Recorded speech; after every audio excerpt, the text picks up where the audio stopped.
My name is Sloane. I am 28 years old, and I have spent my entire life standing in my brother's shadow. Not because he asked me to, not because he pushed me there, but because my parents built the shadow, and then they handed him the sun. The moment I understood my place in the family was not dramatic. There was no screaming, no crying, and no slammed doors. It was a Tuesday. I was 10 years old, my brother Liam was 12. He had just won the regional spelling bee. My parents were beside themselves. My mother was crying, my father was taking photos. They had bought a cake for a spelling bee. I had come home that same day with a perfect report card, straight A's, a note from my teacher saying I was a joy to have in class. I put the report card on the kitchen table. My mother glanced at it, smiled, and said, "That's nice, honey. Now go get the camera. I want a picture of Liam with his trophy." I got the camera. I took the picture, and in that picture, you can see my reflection in the glass of the trophy. Small, blurry, forgettable.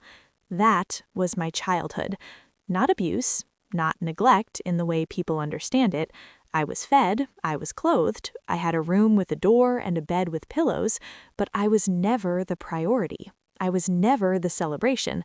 I was never the reason my parents' eyes lit up. I was the backup plan. Liam was the golden child, and I spent 28 years learning that those two things are not the same. To understand my brother, you have to understand my parents. My father, Richard, was a failed athlete. He had been a star quarterback in high school, but a knee injury ended his college career before it started. He spent the rest of his life reliving his glory days through Liam. Every catch, every touchdown, every game-winning goal. My father watched Liam like a man watching his own youth replayed on a screen he could finally control. My mother, Diane, was a different kind of broken. She had grown up poor, the youngest of 6. Never enough food, never enough attention, and never enough love. She married my father because he was stable, because he could provide, because he looked at her like she mattered. And when Liam was born, she transferred all her hunger onto him. He would never feel invisible. He would never feel like there wasn't enough. She would make sure of it. I was born 2 years later. An accident, I later learned. My mother had wanted to stop after Liam, but birth control fails, and here I was. Surprise, my father used to say. Not unkindly, but not warmly either. I was not a surprise in the way a gift is a surprise in the way a pothole is a surprise, an inconvenience, something you navigate around. Liam got music lessons. I got hand-me-downs. Liam got a car at 16. I got a bus pass. Liam got his college tuition paid in full. I got student loans and a part-time job. Liam got praise for a B. I got asked why I didn't have an A+. These are small things, tiny cuts, but 1,000 paper cuts can kill you just as surely as a single blade. The comparisons started early and never stopped. Liam is so athletic. Sloane, why don't you try a sport? Liam is so popular. Sloane, why don't you have more friends over? Liam is going places. Sloane, what are you going to do with your life? I learned to deflect, to smile, to say, "I'm fine," when I was not fine, to say, "I don't know," when I had 1,000 dreams but no one to share them with. Liam, to his credit, was not cruel. He loved me, I think, in the way that golden children can love their backup siblings. He didn't ask for the spotlight, he just stood in it, and I stood outside it, and neither of us knew how to change the lighting. When I was 14, I wrote a poem. It was the first thing I had ever written that felt true. It was about being invisible, about standing in a room full of people and feeling like a ghost. I left it on my desk. My mother found it. She read it. She came to my room with the paper in her hand. "Sloane, is this about us?" I didn't know what to say. Yes, no, maybe. It was about everything. "You have nothing to be sad about," she said. "You have a roof over your head, food on the table, a family that loves you. Stop feeling sorry for yourself." She left. She took the poem with her. I never saw it again. That was the first time I stopped writing. High school was a lesson in watching Liam shine. He was the quarterback, the prom king, the kid who teachers loved and students followed. He had a smile that could disarm anyone and a laugh that filled rooms. He was not arrogant. That was the worst part. He was genuinely kind. He was genuinely talented. He genuinely deserved the attention he got. And I was genuinely invisible. I was not unpopular. I was not bullied. I was simply there, the quiet girl in the back of the class, the one who got A's but never raised her hand, the one who ate lunch alone in the library because it was easier than finding a table where she belonged. I tried once to talk to my mother about it, about the loneliness, about the way I felt like a satellite orbiting the sun of Liam's life. She was folding laundry. She didn't look up. "Sloane, you're just shy. You'll grow out of it." "But Mom, I don't feel like I belong anywhere." "You belong in this family. That should be enough." It wasn't enough. It had never been enough. I stopped trying to explain. The breaking point came when I was 17. Liam had been recruited to play football at a Division I school, full scholarship. My parents were ecstatic. They threw a party. They invited the whole neighborhood. They hung a banner on the garage that said, "Congratulations, Liam, our future champion." I had received my own news that week. I had been accepted into a creative writing program at a small liberal arts college. No scholarship, no fanfare, no banner. I waited until the party was over. I waited until the guests had left and the cake was gone, and my parents were sitting in the living room, exhausted and happy. "Mom, Dad, I got into college." My mother looked up. "That's wonderful, honey. Which one?" I told her. She nodded. She said, "We'll figure out the money. Maybe you can work part-time." My father said nothing. He was already scrolling through photos of Liam on his phone. That night, I went to my room. I sat on my bed, I looked at the acceptance letter, and I realized something that had been true for 17 years, but had never been spoken aloud. I was not their priority. I would never be their priority. Liam was the sun. I was a moon that reflected his light, and when he left for college, when his light moved to another sky, I would not suddenly become the sun. I would simply become a dark rock in an empty orbit. I applied to colleges on the other side of the country, far away, far enough that I could pretend I didn't have a family, far enough that I could become someone new. My mother cried when I told her, not because she would miss me, but because she didn't understand why I wanted to leave. "You have everything here," she said. "No, you have everything here. Liam has everything here. I have nothing." She didn't argue. That hurt more than anything. College saved my life. I went to a small school in Oregon. It rained constantly. The campus smelled like pine trees and old books. I lived in a dorm room with a girl named Jordan who had purple hair and a laugh that sounded like a car engine. She became my first real friend.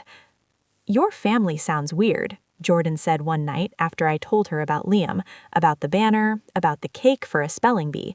"They're not bad," I said. They just what?" "They just don't see me." Jordan looked at me for a long time. "Then stop trying to make them see you. See yourself." I didn't know what that meant. Not then, but I started to learn. I majored in English. I minored in psychology. I took a creative writing workshop where a professor told me I had a voice that deserves to be heard. I almost cried in class. I started writing again. Poems, stories, essays about being invisible. I published a piece on the campus literary magazine. Jordan framed it and hung it on our wall. "You're not invisible," she said. "You're just in the wrong room." I started to believe her. I called my parents once a week. The conversations were short. They asked about grades. I asked about Liam. They talked about Liam's football games, his girlfriend, his future. I talked about the rain. After I hung up, Jordan would hand me a cup of tea and say, "You survived another one." I started to think of my family as something I survived, not something I belonged to. I graduated college when I was 22, summa cum laude, honors in English, a portfolio of writing that my professor said was publishable. My parents came to the graduation. Liam came too. He had just been drafted into the NFL. Not a star, not yet, but a practice squad player with potential. He was tall and handsome and successful. He walked into the auditorium and people turned to look at him. My parents sat in the front row. Liam sat next to them. I walked across the stage. I shook the president's hand. I received my diploma. My mother clapped. My father nodded. Liam smiled. After the ceremony, we took photos.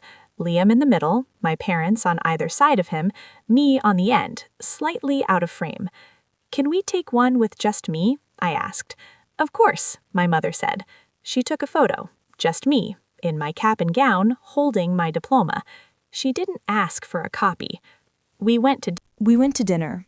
My father talked about Liam's training camp. My mother talked about a new house they were buying. I talked about my plans to apply for a master's program in creative writing. "That's nice, honey," my mother said, "but maybe you should think about something more practical, something that pays the bills." Liam said nothing. He was looking at his phone. I excused myself to the bathroom. I stood in the stall and cried. Not loud, not dramatic, just silent tears that dripped onto the tile floor. When I came back, the conversation had moved on. No one had noticed I was gone. That was the moment I decided. I would stop expecting them to notice. I would build a life where I did not need their approval. I would become my own son. I got into a master's program in New York, full scholarship, teaching assistantship, a small apartment in Brooklyn that cost too much and had mice, and a radiator that clanked all night. I loved every second of it. I wrote a thesis about invisible children, about the ones who are not abused but are not seen, about the quiet damage of being a backup plan. My advisor said it was the most honest thing she had read in years. I started submitting my work to literary magazines. Rejections came first, dozens of them, then acceptances, small journals, then bigger ones, then an essay that went viral on a website I had never heard of. The essay was called The Backup Plan. It was about my brother, about my parents, about growing up in the shadow of a golden child. I wrote it in one night, tears streaming down my face, and sent it off without rereading it. The response was overwhelming. Thousands of comments, emails from strangers who said, "You wrote my life." People who had been invisible children, who had been backup plans, who had finally found words for their pain. My mother found the essay. She called me at 2 a.m. I was in bed. The radiator was clanking. The mice were scratching. "Sloane," she said. Her voice was strange, not angry, not sad, something else, something I couldn't name. "Mom, I read what you wrote." I waited. "Is that how you really feel? Like we didn't love you?" I thought about lying, about saying no, it was just a story, just a piece of writing, not real. But I was tired of lying. "Yes," I said, "that's how I feel. That's how I've always felt." My mother was quiet for a long time. "We did the best we could," she said finally. "I know, but your best wasn't enough for me." She started to cry. I had never heard my mother cry before. It was strange, uncomfortable, like hearing a song you know played in the wrong key. "I'm sorry you feel that way," she said. "Thank you," I said, "but sorry isn't enough. Not anymore." I hung up. I didn't sleep that night. I just lay in bed, listening to the radiator, the mice, the sound of my own heartbeat. I had told the truth, and the truth had set me free. But freedom, I learned, is not the same as happiness. Freedom is just the beginning. After that phone call, I stopped calling my parents. They called me sometimes. I let it go to voicemail. The messages were short. "Just checking in. Hope you're okay. Call us when you get a chance." I didn't call. Liam called me once. He was in a hotel room somewhere, training camp. His voice was tired.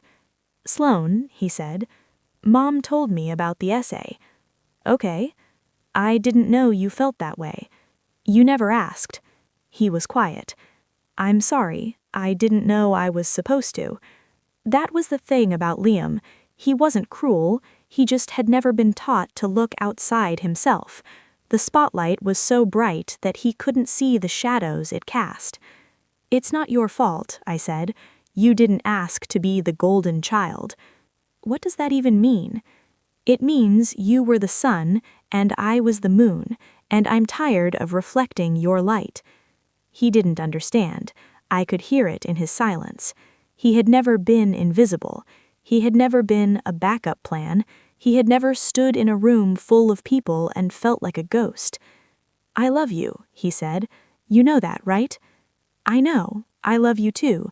But love isn't the same as seeing someone, and you've never really seen me." He started to say something else. I hung up. That was the last time we spoke for 2 years. I built a new life. I finished my master's degree. I got a job as a writer for a digital magazine. I published a book, a small one, a collection of essays about invisible children. It sold okay, not enough to quit my day job, but enough that strangers wrote me letters saying thank you. I got a dog, a rescue mutt named Felix. He was ugly and sweet and followed me everywhere. He slept on my feet and ate my shoes and made me laugh when I wanted to cry. I went to therapy, a real therapist, a woman named Dr. Chen who specialized in family trauma. "You're grieving," she said one day. "Not the family you had, the family you deserved." Yes. Grief takes time, don't rush it. I didn't rush it. I let myself feel sad, angry, lonely. All the feelings I had suppressed for years, I let them out. I cried in Dr. Chen's office. I cried on the subway. I cried in the grocery store when I saw a mother buying a cake for her daughter. The cake was for a spelling bee. I laughed and cried at the same time. Healing is not linear. It is not a straight line from pain to peace. It is a spiral. You think you're fine, and then you're not. You think you've forgiven, and then you're angry all over again. But slowly, over time, the spiral gets wider. The bad days get farther apart. The good days start to outnumber them. I started to feel like a person, not a shadow, not a backup plan, a person. When I was 26, I got married. His name is Ezra. He is a librarian. He wears glasses and reads poetry and makes pancakes on Sunday mornings. He asked me once, "What was it like growing up in your family?" I told him everything. The cake for a spelling bee, the banner for Liam, the poem my mother threw away, the essay that went viral on a website I had never heard of. He listened to me. He didn't interrupt. He didn't try to fix it. When I finished, he said, "You deserved better." That was all. 3 words, but they meant more than any apology my parents ever gave me. Ezra and I got married in a small ceremony in Central Park. Just a few friends. Jordan was my maid of honor. Felix was the ring bearer. He ate the ring. We had to chase him around the park.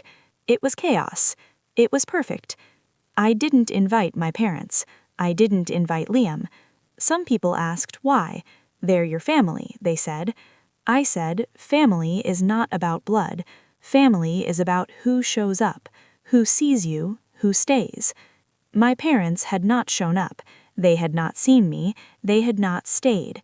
So I built a new family, one that did. A year after the wedding, my mother got sick. Not dying sick, but sick enough. Cancer. Early stage. Good prognosis. But still cancer. Liam called me.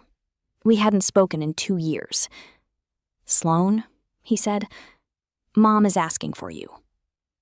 I was quiet. "I know you have your reasons for leaving. I know you're angry. But she's still our mother, and she's scared." I thought about it. About the woman who threw away my poem, who looked at my report card and said, "That's nice," before turning back to Liam's trophy. who told me to stop feeling sorry for myself. I thought about the mother I needed, the one who never existed. "I'll think about it," I said. I didn't call back for 3 weeks. When I finally did, my mother answered the phone. Her voice was thinner than I remembered, weaker. "Sloane?" "Hi, Mom." She started to cry. "I'm sorry," she said. "I'm so sorry." "Sorry for what?" "Everything. For not seeing you. For not loving you the way you needed. For making you feel invisible." I closed my eyes. I had waited 26 years to hear those words, and now that they were here, they felt empty. Not because she didn't mean them, but because words are just words. They cannot undo years of silence. "Thank you," I said. "I appreciate that. Can you come visit? Just once?" I thought about the cross-country flight, the rental car, the house where I had been invisible, the bedroom where I had written poems no one read, the kitchen where I had taken a picture of Liam's trophy. "I don't know," I said. "I need time." "I don't have a lot of time." "You have plenty. The doctor said you're going to be fine." She was quiet. "That's not what I meant." I knew what she meant. She meant, I am getting older. I am facing my mortality, and I am afraid of dying without your forgiveness. But forgiveness is not something you can demand. It is not something you can rush. It is not something you can extract from someone like a tooth. It is a gift, freely given or not given at all. "I love you, Mom," I said. But I'm not ready. I hung up. I didn't cry. I just sat on my couch. Felix curled up in my lap. Ezra was at work. The apartment was quiet. I had set a boundary, a healthy one. For the first time in my life, I had chosen myself over my mother's needs. It felt terrible. It felt wonderful. I visited 6 months later. Not because I had forgiven her, not because I was ready, but because I realized that I might never be ready. And I didn't want to live with the regret of not going. My mother was thinner. Her hair was gray now. She moved slowly. She looked at me like I was a ghost. "Sloane?" she whispered. "Hi, Mom." She tried to hug me. I let her.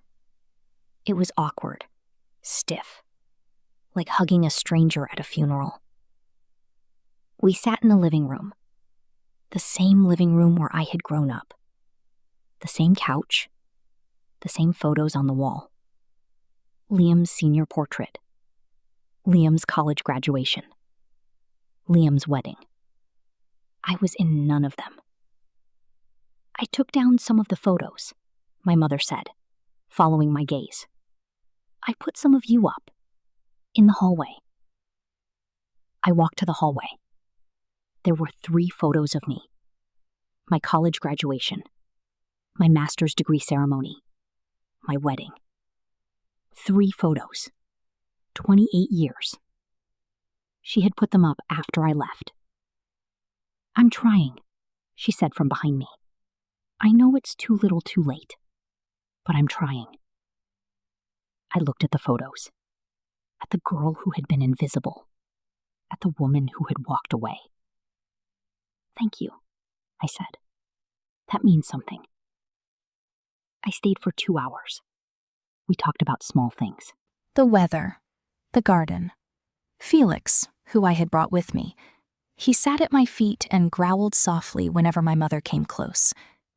"He doesn't like me," my mother said. "He doesn't know you," I said. "He only trusts people who have earned it." My mother looked at me. "Like you?" "Yes, like me." I left before dinner. My mother cried. I didn't.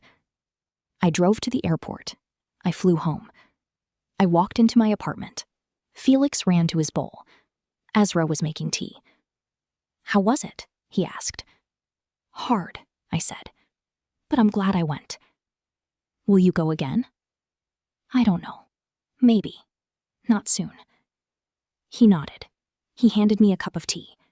He didn't ask for more. That is why I married him. Last month, I got a letter from Liam. Handwritten, in an envelope with no return address. He had mailed it to my publisher, who forwarded it to me. Here is what it said. Sloane, I'm not good at writing. You know that. You're the writer. I'm the guy who throws a ball. But I need to say some things, and I can't say them on the phone because I'll mess it up. I read your book. All of it. I read the essay about being a backup plan, about being invisible, about me being the sun and you being the moon. I never knew. I swear to God, I never knew. I thought you were happy. I thought you were fine. You were always so quiet, so independent, so put together. I didn't know you were hurting. I didn't know you were disappearing right in front of me. That's not an excuse. It's just the truth. I was so busy being the golden child that I never looked at the shadow. I'm sorry, Sloane. I'm sorry I didn't see you. I'm sorry I didn't protect you. I'm sorry I took all the light and left you in the dark. You deserved better. From Mom, from Dad, from me. I don't expect you to forgive me. I don't expect you to call. I just wanted you to know that I know, and I'm trying to be better. For my own kids, for my wife, for the family I'm building. I don't want to raise golden children. I want to raise children who see each other. You taught me that. Without you, I would have never known. Thank you. I love you. Liam. I read the letter 7 times. Then I put it in the drawer with the poem my mother threw away. I had found it, years later, in a box of her things. She had kept it after all. Hidden. Buried. But not destroyed. Maybe that was her version of love. Hidden, buried, not destroyed. Not enough, but not nothing. My name is Sloane. I am 28 years old. I am a writer. I am married to a librarian. I have a dog named Felix who eats shoes, and a life I built from scratch. My brother was the golden child. I was just the backup plan. But here is what I have learned. Being a backup plan does not mean you are not valuable. It just means you were placed in the wrong story, in someone else's story. A story where you were never meant to be the hero. So I wrote my own story. In my story, the invisible girl becomes visible. The backup plan becomes the first choice. The moon becomes a sun. Not because she was given light, but because she learned to burn on her own. I don't hate my parents. I don't hate Liam. I have forgiven them, not because they deserve it, but because I deserve peace. But forgiveness is not the same as reconciliation. I can forgive them without letting them back into my life. I can love them from a distance. I can hold their letters and their photos and their apologies and still choose to protect myself. That is not cruelty. That is survival. I call my mother once a month now. Short conversations. She asks about my writing. I ask about her garden. We do not talk about the past. We do not talk about Liam's trophy or the banner or the poem she threw away. We talk about the weather. It is not the relationship I wanted, but it is a relationship. A small one. A safe one. And that is enough.